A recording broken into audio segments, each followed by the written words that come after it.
Hello and welcome back dear students.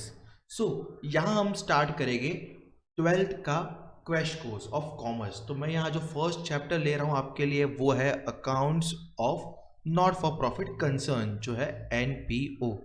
तो पहले इस चैप्टर को हम लोग क्विकली समझते हैं आखिर इसमें है क्या। तो आइए शुरू करते हैं। तो फर्स्ट इज मीनिंग।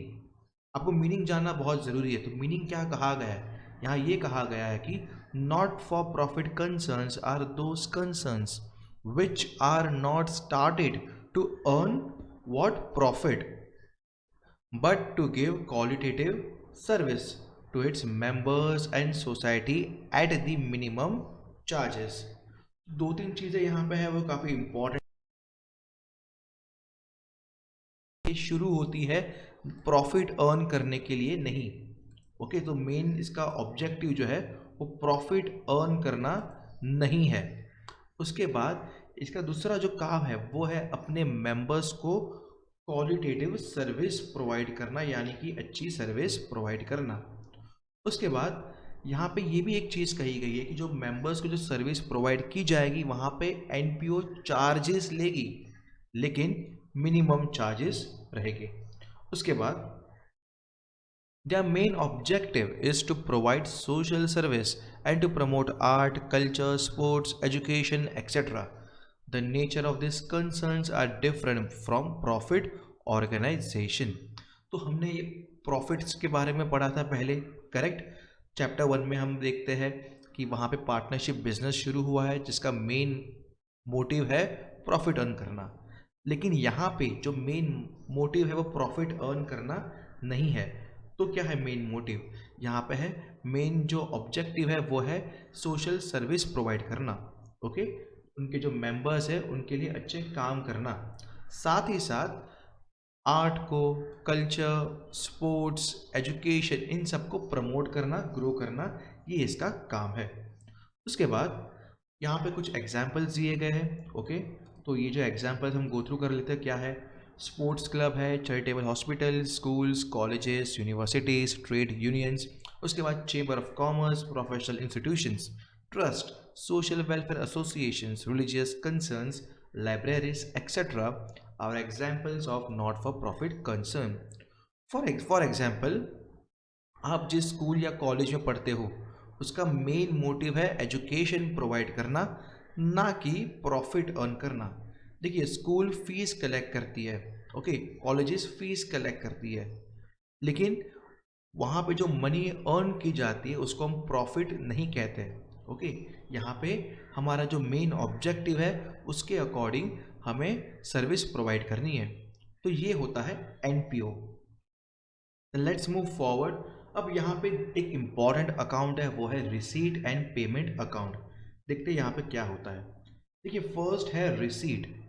तो क्या कहा गया वो देखिए आप। All receipts during a particular period are debited to receipts and payments account irrespective of the year for which they are received and irrespective of their nature, revenue और capital। Second है payment. Payment के बारे में देखिए क्या information दी गई है। All payments made during a period, particular period, are credited to receipts and payments account irrespective of the period to which it related and irrespective of their nature like revenue और capital।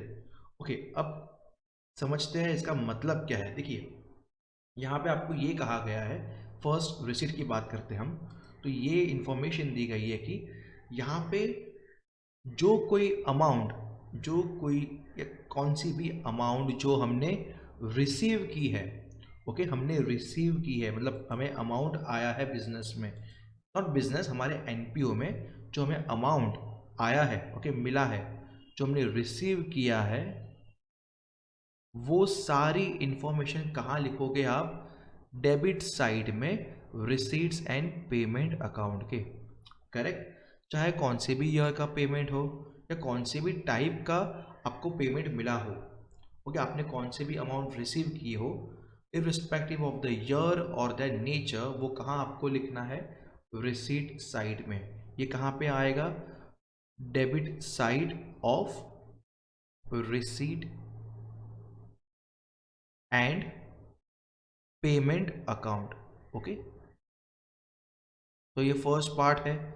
अब second है payments. तो payment कहाँ पे आएगा? Obviously credit side पे show किया जाएगा। Okay, in which account? Receipt and payment account. अब यहाँ भी वो जो आपको पेमेंट मिली है वो कौन से भी पीरियड की हो सकती है। ओके, उसका नेचर कौन सा भी हो सकता है, कैपिटल या रेवेन्यू नेचर का भी रहेगा। आपने पेमेंट किया, ओके, तो आपको क्रेडिट साइड पे लिखना है। तो ये हमारा फर्स्ट पार्ट है। देन टाइप्स ऑफ रिसीट देखते हैं हम। रिसीट के भी डिफरेंट टाइप्स है। तो फर्स्ट टाइप है कैपिटल रिसीट्स। इसमें ऐसी रिसीट्स आती है जो नॉन रिकरिंग होती है, which are non recurring in nature and not forming a part of regular flow of income of a concern are called as capital receipt। देखिए दो इंपॉर्टेंट चीज़ें हैं, एक तो नॉन रिकरिंग मतलब ये बार बार नहीं होता है। ओके, सेकेंड पार्ट ये कहा गया है कि ये रेगुलर इनकम का पार्ट नहीं है। फॉर एग्जाम्पल, आपको कहीं से डोनेशन मिला फॉर बिल्डिंग। अब डोनेशन आपको हर महीने हर दिन तो नहीं मिलेगा, और आपका जो मेन इनकम है आपके एनपीओ का, वो कुछ डोनेशन से तो नहीं हो रहा है, वो किसी भी सोर्स या फीस से हो रहा है सर, सब्सक्रिप्शन से आपकी रेगुलर इनकम है, नॉट विद डोनेशन। तो ये आ गया। फिर स्पोर्ट्स टूर्नामेंट्स आपने करवाए तो वहाँ से आपको कुछ अमाउंट मिला, देखिए रेगुलर नहीं है, ये नॉन रिकरिंग है। ओके, और ये आपकी रेगुलर इनकम भी नहीं है। लाइफ मेंबरशिप फीस भी नॉन रिकरिंग है, कोई भी इंसान जो है वो एक ही बार पेमेंट कर देगा। ओके, एक ही बार आपको पूरा अमाउंट दे देगा वो, और ये पेमेंट बार बार नहीं होता है। फिर sales proceeds of fix asset. समझिए आपके पास एक कंप्यूटर है और आपने कंप्यूटर बेच दिया। अब वो कंप्यूटर बार बार तो नहीं बेचोगे, एक बार बेच दिया तो फिनिश हो गया। दूसरी बात, ये कोई आपका रेगुलर काम तो नहीं है कंप्यूटर्स बेचना। ओके, तो आपका जो ये है ना रेगुलर फ्लो ऑफ इनकम भी वो नहीं है। इन्हें हम कहते हैं capital receipts. So capital receipts are इधर एडिड टू कैपिटल फंड। आप कहाँ उसको ऐड करोगे? कैपिटल फंड में ऐड करोगे, जो लाइबिलिटीज़ में शो किया जाएगा, और आप उसको लाइबिलिटीज़ में सेपरेटली भी नीचे शो कर सकते हो। तो ये है कैपिटल रिसीट्स की इंफॉर्मेशन। फिर नेक्स्ट है रेवेन्यू रिसीट। देखिए ये जो रिसीट है इसका मतलब क्या है? All such receipts which are recurring in nature, ये बार बार होती रहती है। ओके, पर्टिकुलर ईयर में। Represents regular flow of income, ये आपकी रेगुलर फ्लो ऑफ इनकम का पार्ट है।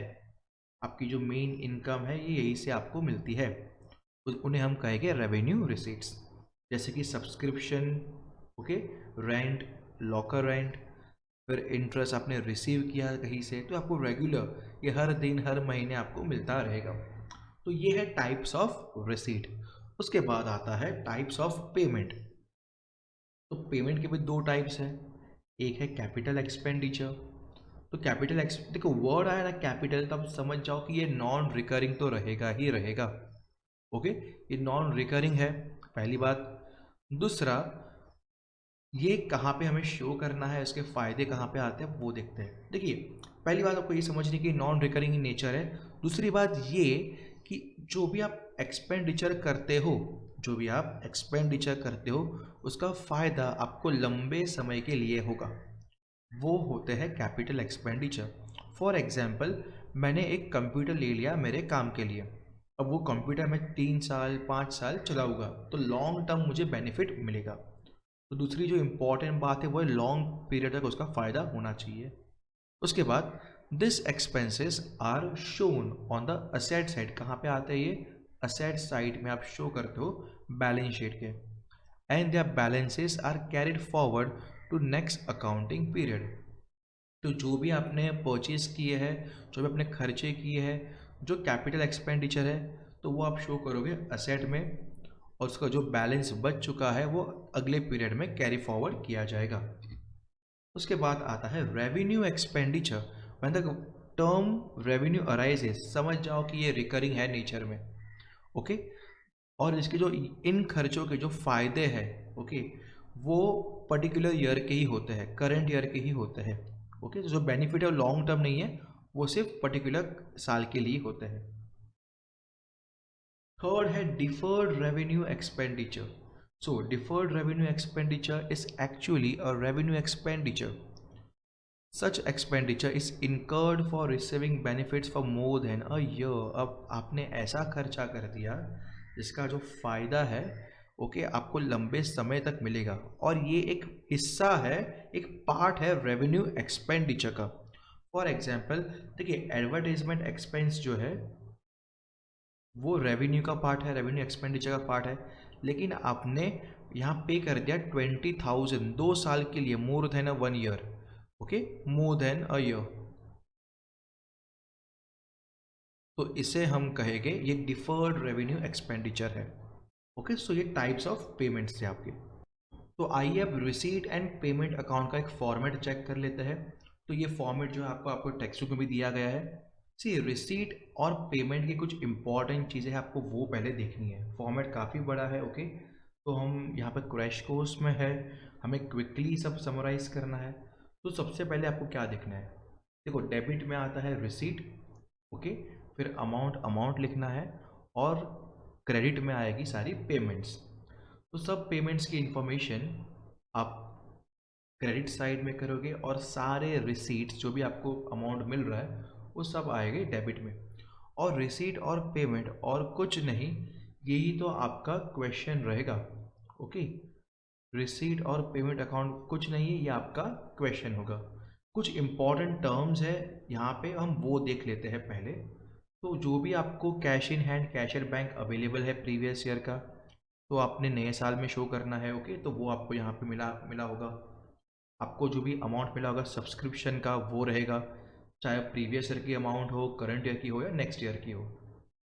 और कोई भी फीस आपको मिलती है, लाइक एंट्रेंस फीस मिली आपको, एडमिशन फीस मिली, लाइफ मेंबरशिप फीस, ये यहाँ पे आते हैं. फिर लेगेसीज आती है, government grants, donation in general, and donation for specific fund, like building fund के लिए डोनेट किया किसी ने. ओके, प्राइज फंड है, टूर्नामेंट फंड है. ये सारी अगर आप ऑब्जर्व करो तो टाइप ऑफ आपकी रेवेन्यू, आपकी रिसीट्स है ये. ओके, फिर आपको डिविडेंड मिला, या फिर आपने कोई हॉल था, ओके, वो अपने अपने रेंट पे दे दिया, तो ये सब रिसीट्स में आता है. फिर सैलरी इनकम है, मतलब जनरल इनकम है, या आपने कोई पुराने मटेरियल्स बेच दिए, आपको उसका फ़ायदा हुआ, आपने न्यूज़पेपर्स बेच दिया. मिसलेनियस रिसीट मतलब जनरल रिसीट्स. ओके, बहुत सारी स्मॉल स्मॉल रिसीट्स आपको हुई. फिर टूर्नामेंट से आपको कुछ पैसे मिले, क्रिकेट की फ़ीस मिली आपको, tuition fees, term fees. Okay, to collection of fine, आपने फ़ाइन कलेक्ट किया, देखो, लॉकर रेंट, एग्जाम फीस. अगर आप ऑब्जर्व करो तो ये सारी आपकी एक टाइप ऑफ इनकम है. अब देखते हैं पेमेंट्स में क्या आता है. तो पहले balance brought down bank overdraft, मतलब कोई नेगेटिव बैलेंस अगर आपका रहा तो वो यहाँ पे आपको शो करना है. देखिए, पॉजिटिव बैलेंस तो डेबिट में रहेगा. ओके, सो नेगेटिव वाला कहाँ पे होगा, क्रेडिट में रहेगा. फिर आपने कुछ सैलरीज पे किया, वो सैलरी प्रीवियस ईयर की भी हो सकती है, करंट ईयर की भी हो सकती है, correct.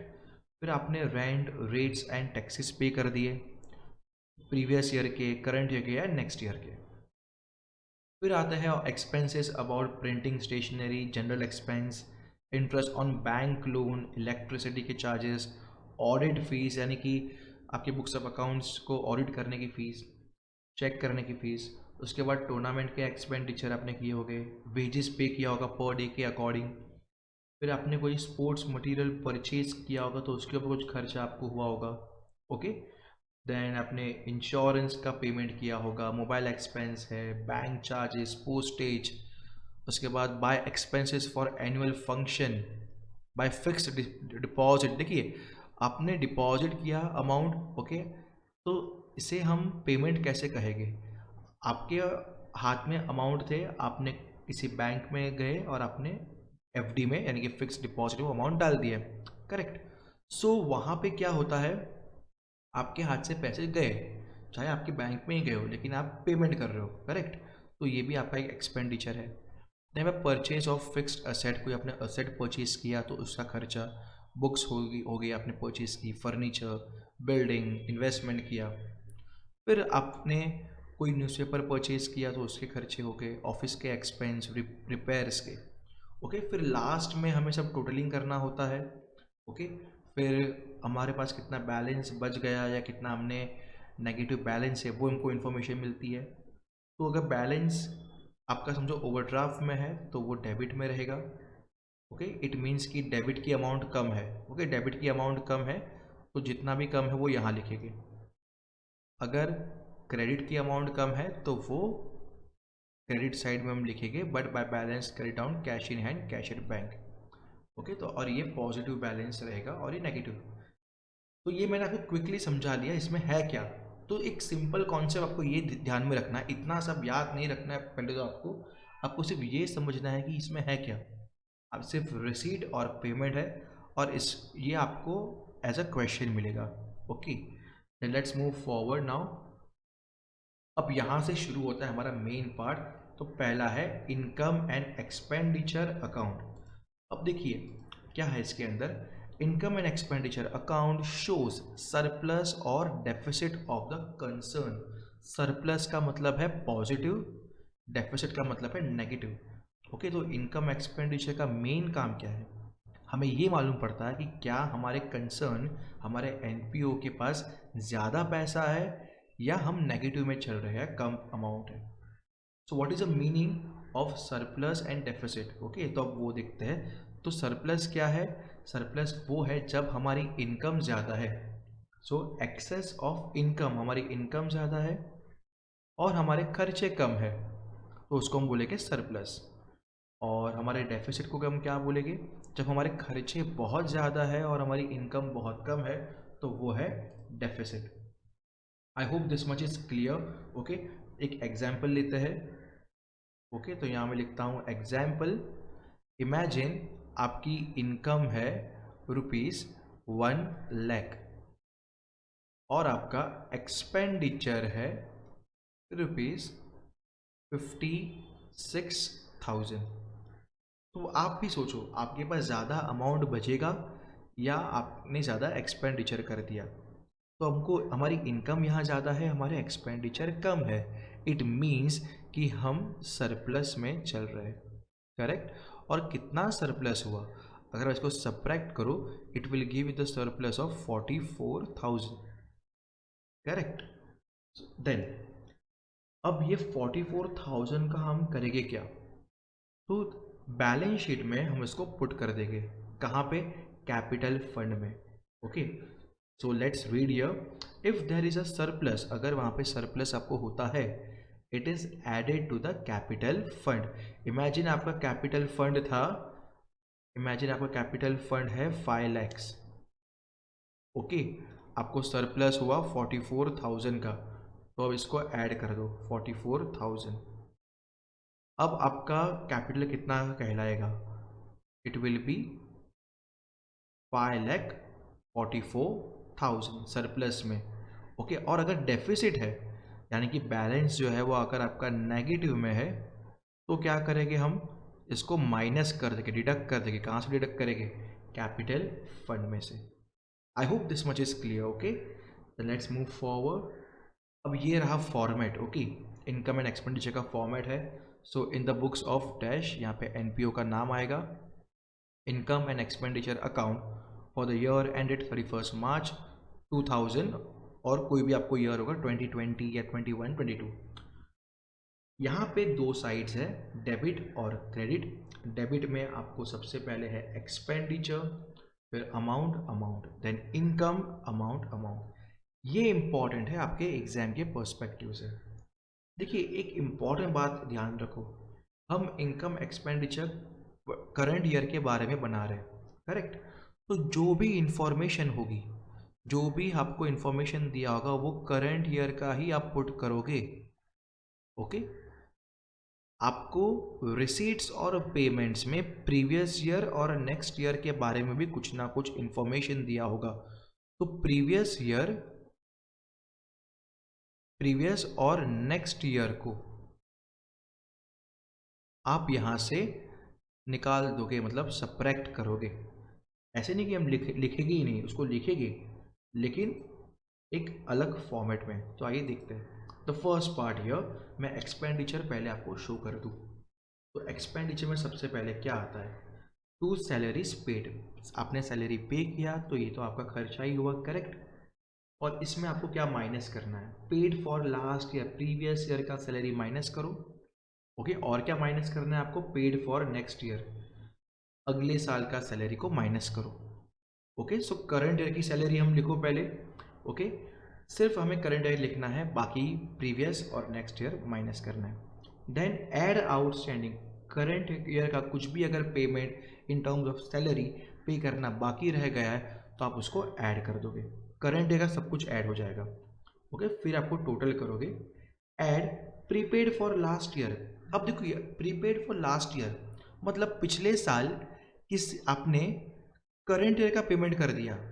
Let's take one example, पिछला साल था 2020, करंट ईयर है 2021, आपको 2020 में आपने क्या कर दिया, सैलरी पे कर दिया एडवांस में, सैलरी पेड। ओके, अब फिलहाल जो आप बुक्स बना रहे हो वो 2021 की है, तो यहाँ पे आपने क्या किया, आपने सैलरी पिछले साल एडवांस में पे कर दिया था, तो इस साल की बुक्स में तो आप उसको शो करोगे ना। तो यहाँ पे आया है add prepaid for last year, तो लास्ट ईयर का आपने जो भी एडवांस में पे कर दिया था करंट ईयर का, वो आपको ऐड कर देना है। Okay, very simple. उसके बाद और रैंडम सारे एक्सपेंसेस आएंगे, like wages, printing, stationery, rent, interest, conveyance, rates and taxes, फिर insurance premium, audit fees, office expenses, telephone and mobile expenses, medicines. हाँ, और ये एक इम्पॉर्टेंट है, to sports material consume during the year, मतलब आपने कितना स्पोर्ट्स मटेरियल यूज़ किया है करंट ईयर में, तो इसका एक इम्पॉर्टेंट फॉर्मेट है। ओके, ये मैं मार्क कर रहा हूँ। तो कैसे आपको लिखना है, पहले ओपनिंग स्टॉक जितना आपके पास अवेलेबल है वो, देखिए स्पोर्ट्स मटेरियल आपके पास लास्ट ईयर होगा, करेक्ट। अब उसको आप नेक्स्ट ईयर तो यूज़ करोगे ही ना, या आप उसको कहीं फेंक दोगे, नहीं, हम उसको यूज़ करेंगे। तो जो आप करंट ईयर में उसको यूज़ करोगे it is known as opening stock, जितना बचा है लास्ट ईयर का, तो आपने कितना ओपनिंग स्टॉक है वो अमाउंट लिखना है। और आप करंट ईयर में कुछ और परचेज करोगे, सो ऐड परचेजेस, जितना अमाउंट परचेज हो वो आपको लिखना है। देन लेस क्लोजिंग स्टॉक, जितना बच गया उसको माइनस करो। फॉर एग्जाम्पल, ओपनिंग स्टॉक आपके पास था 1000 का, ओके, आपने 500 का और परचेज किया, यू हैव परचेज ऑफ 500, आपके पास कितना है अभी 1500 का स्पोर्ट्स मटेरियल है। पूरा साल यूज़ किया, कुछ डैमेज हुआ, कुछ प्रॉब्लम्स हुआ, और इसमें से समझिए 300 डैमेज हो गए आप, या घूम गए, या आपने निकाल दिया। ओके, कितना आपने निकाल दिया, 300 का कुछ तो आपको प्रॉब्लम हो गया, तो आपका क्लोजिंग स्टॉक कितना हो जाएगा यहाँ पे 1200। अगर आप इसको माइनस करो, 1500 minus 1200, you will get 300 only, जो आपका डैमेज हो गया था या आपका घूम गया था या आपने उसको निकाल दिया था वो स्पोर्ट्स मटेरियल। ओके, तो ऐसे आपको करना है। जब हम सम करेंगे कुछ, वहाँ पे हम इसको डिटेल से देखते हैं। फिर कोई रिपेयर्स का खर्चा हुआ, electricity charges, newspaper and periodicals, sundry expenses. उसके बाद आपने कोई असेट बेचा और आपको नुकसान हुआ, तो ये एक टाइप ऑफ एक्सपेंडिचर है, तो वो भी आप वहाँ पे शो करोगे। Okay, then income. अब इनकम में सबसे इम्पॉर्टेंट चीज़ जो स्टार्ट में आपको लिखनी है वो है बाय सब्सक्रिप्शन रिसीव्ड। तो देखिए सब्सक्रिप्शन में आपको करना क्या है, तो सबसे पहले क्या आप माइनस करोगे जो भी सब्सक्रिप्शन लास्ट ईयर का है और जो भी सब्सक्रिप्शन नेक्स्ट ईयर का है वो आपको निकाल देना है। ओके, बिकॉज हम सिर्फ और सिर्फ करंट ईयर की ही इंफॉर्मेशन ऐड करेंगे, तो पहले आपको माइनस कर देना है। और ऐड क्या करोगे, received during last year for current year. Okay, तो आपको लास्ट ईयर मतलब समझिए आपका लास्ट ईयर है 2020, आपको 2020 में आपको मिला सब्सक्रिप्शन 10,000 जो था 2021 का, which is a current year. Okay, so ये जो 10,000 है वो आपको ऐड कर देना है। उसके बाद outstanding for current year, current year का कुछ भी अगर सब्सक्रिप्शन बाकी है तो वो भी आप उसको यहाँ पे ऐड करोगे, बिकॉज वो करंट ईयर का है। So any information about current year must be added. उसके बाद आपने आपको रेंट रिसीव हुआ तो ये भी आपकी इनकम है। इंटरेस्ट, डिविडेंड, गवर्नमेंट ग्रांट्स, हाँ गवर्नमेंट ग्रांट्स में अगर जनरल दिया गया है यहाँ पे, ओके, तो वो आपकी इनकम है। अगर स्पेसिफिक पर्पस के लिए दिया गया है तो वो यहाँ पे नहीं आएगा। फिर by ground rent, sundry receipts, by interest, by entrance receipts revenue, by entrance fees revenue. देखिए रेवेन्यू लिखना बहुत ज़रूरी है यहाँ पे, क्योंकि आपको कुछ एडजस्टमेंट्स आएंगे यहाँ पे। ये आपको कहा जाएगा कि एंट्रेंस फीस तो आपको 1000 मिला है, उसमें से रेवेन्यू में डालिए 60%, रिमेनिंग पुट कर दीजिए कैपिटल में। तो जो रेवेन्यू का बोला गया इन्फॉर्मेशन वो आपको रेवेन्यू मतलब इनकम में आपको पुट करना है। ओके, देन कोई एडमिशन फीस हुई।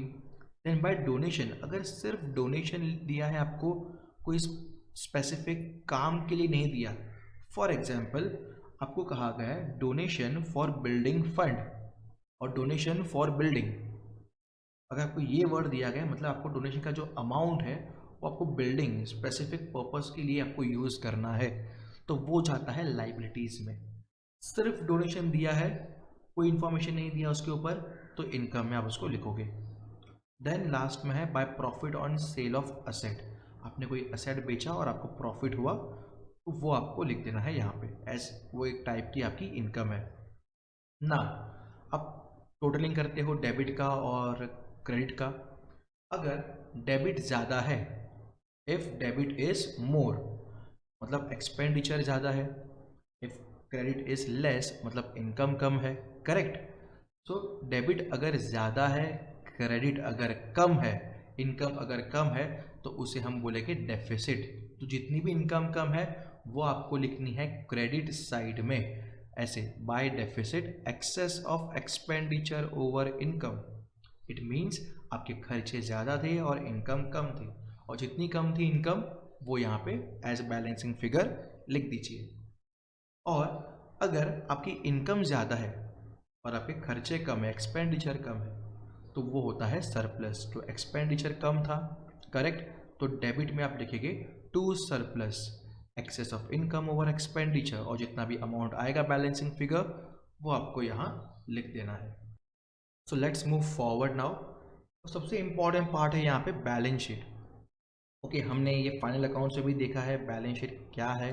ओके, और वही बैलेंस शीट आपको यहाँ भी फॉर्म करना है, लेकिन यहाँ पे थोड़ा डिफरेंस आपको मिलेगा। Let's read the first part.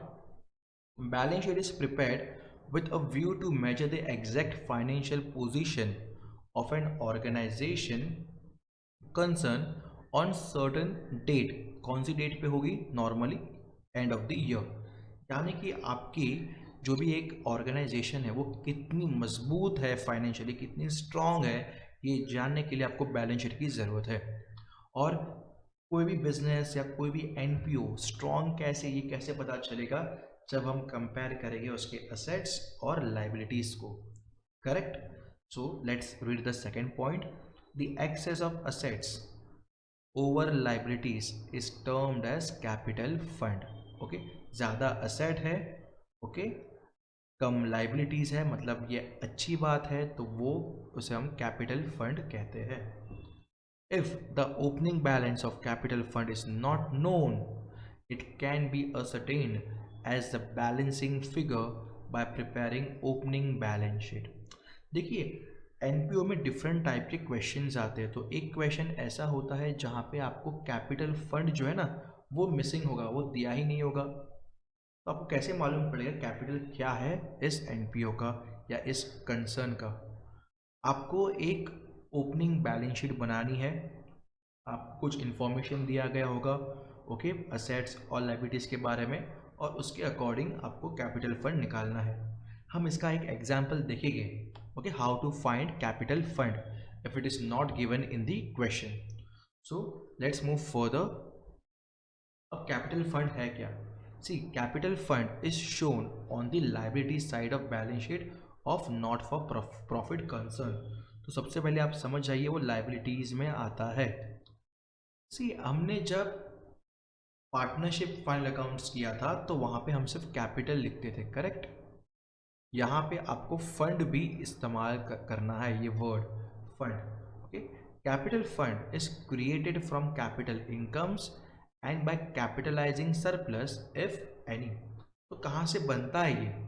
जो भी आपको कैपिटल इनकम मिली है वो, जो भी आपको एक इनकम मिली है वो, ओके, या आपको सरप्लस हुआ है वो आपने ऐड कर दिया, कैपिटलाइज कर दिया।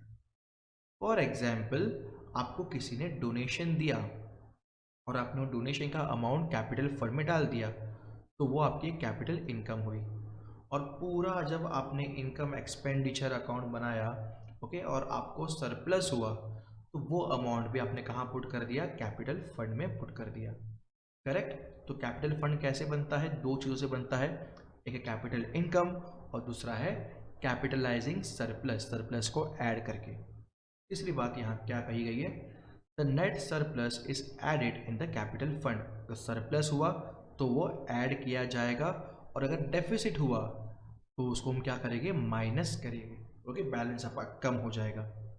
देन ये रहा फॉर्मेट आपका बैलेंस शीट का। ओके, तो यहाँ पे ऑलमोस्ट सिमिलर है, just like final accounts. Okay, तो left hand side is about liabilities, right hand side में असेट्स है। तो पहले हम असेट्स देख लेते हैं, फिर हम लाइबिलिटीज के ऊपर डिस्कस करते हैं। तो असेट्स में क्या है? पहला कैश इन हैंड आता है, कैश एट बैंक आता है, okay, fixed deposit, investment, sundry debtors, land and buildings, furniture, fixtures, plant and machinery, equipments, play ground, motor vehicle. देखिए जो अलग चीज़ है मैं वहाँ पे स्टार मार्क कर रहा हूँ। Okay, motor vehicles, library books, अगर आप लाइब्रेरी चला रहे हो और आपके पास बुक्स है तो वो आपका असेट है। Then stock of sports material, जो आपका बच चुका है स्पोर्ट्स मटेरियल, वो। Stock of stationery, stock of drugs यानी कि मेडिसिन। फॉर एग्जाम्पल, अगर आप हॉस्पिटल्स है, ओके, और आपके जो मेडिसिन है वो कुछ बच चुके हैं, रिमेनिंग है, क्लोजिंग स्टॉक की बात कर रहा हूँ मैं यहाँ पे, तो वो असेट में आएगा और नेक्स्ट ईयर वो ओपनिंग स्टॉक बन जाता है।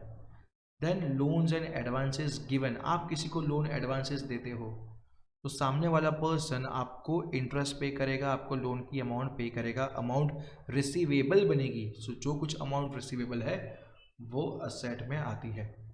देन अक्यूर्ड इंटरेस्ट, यानी कि आपने जो इंटरेस्ट अर्न कर दिया है पर्टिकुलर ईयर में, वो यहाँ पे शो किया जाएगा। देन प्रीपेड एक्सपेंसेस, आपने खर्चे एडवांस में पे कर दिए।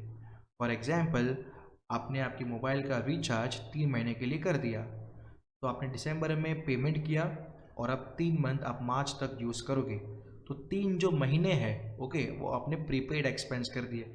3 महीने तक आप उसको यूज़ कर सकते हो, वो आपकी प्रॉपर्टी है, आपसे कोई नहीं छीन सकता। तो यहाँ भी इन अ सेम वे एक ऐसे खर्चे होते हैं जो हम अपकमिंग ईयर्स के लिए कर लेते हैं, तो अगले साल भी उसको हम यूज़ कर सकते हैं, तो वो प्रीपेड एक्सपेंस है। देन आउटस्टैंडिंग इनकम, इनकम हमें मिलनी बाकी है, ओके, तो जो कोई अमाउंट रिसीवेबल होती है, लाइक डेटर्स भी रिसीवेबल अमाउंट में आता है, वो सब असेट में पुट करेंगे।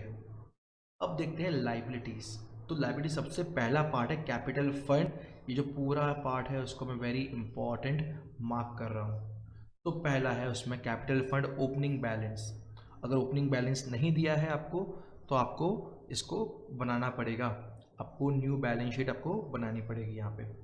उसके बाद ऐड क्या करोगे? डोनेशंस अगर बोला गया है कैपिटल में पुट करना है तो वो आपको ऐड कर देना है कैपिटल फंड में। एंट्रेंस फीस अगर कहा गया है तो ही आप उसको ऐड करोगे, ओके, और सरप्लस तो कंपलसरी ऐड करना ही है। लेस क्या करना है आपको? डेफिसिट, जो कुछ आपका नेगेटिव बैलेंस है वो आपको माइनस करना पड़ेगा। फिर आता है बिल्डिंग फंड। देखिए किसी पर्टिकुलर पर्पस के लिए फंड दिया गया है तो वो आपको लाइबिलिटीज में लिखना है, because you are liable to use those funds in those particular places only, like building fund, endowment fund, tournament fund, special fund, charity fund. तो ये जितने भी अगर फंड आए हैं और आगे कुछ ना कुछ उसके रीज़न या कुछ नाम दिए गए हैं तो वो आप कहाँ पुट करोगे? लाइबिलिटीज़ में। Then sundry creditors, bank overdraft, bank overdraft तो आपको पता ही होगा, ओके।